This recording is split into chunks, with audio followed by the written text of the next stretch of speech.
मेरा नाम नीलिमा है। शादी के 2 वर्ष बाद ही मैं विधवा हो गई थी। मेरी यह कहानी 1 वर्ष पुरानी है, जब मैं ट्रेन से अकेली नैनीताल अपनी छोटी बहन के ससुराल जा रही थी। पति की मौत के बाद उसकी सारी जमा पूंजी और प्रॉपर्टी मेरे नाम हो गई थी, क्योंकि जिस हादसे में मेरे पति की जान गई थी, उनके साथ उस कार में मेरे ससुर और देवर भी थे।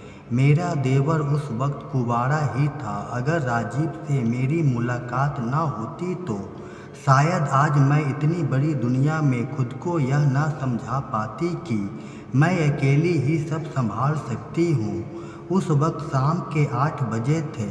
मैं अपने केबिन बोगी में बैठी लैपटॉप पर कुछ काम कर रही थी। तभी अचानक से लाइट गुल हो गई।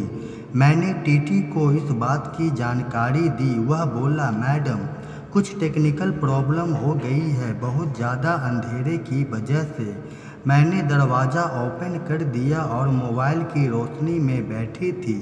तभी मेरे बगल के केबिन से एक शादीशुदा नया जोड़ा बाहर निकला।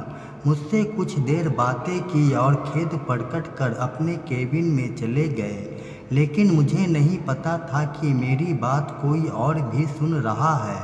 मैं अभी बैठी ही थी कि एक राजीव नाम का शख्स मेरे पास आकर बोला, मैडम, क्या मैं आपकी कुछ सहायता कर सकता हूँ? मैंने आपकी बातें चोरी से सुनी है। मैं भी नैनीताल जा रहा हूँ। अगर आपको अंधेरे से ज़्यादा परेशानी हो रही हो तो आप मेरे केबिन में आराम कर सकती हैं। बस वहीं से हमारी दोस्ती शुरू हुई। हम दोनों ने अपनी अपनी केबिन एक दूसरे से बदल ली थी, लेकिन हमारा साथ बस इतना ही न था। वह एक सच्चा और नेक इंसान था, जिसने कदम कदम पर मुझे अपनी बातों से मोटिवेट किया और सही रास्ता दिखाया।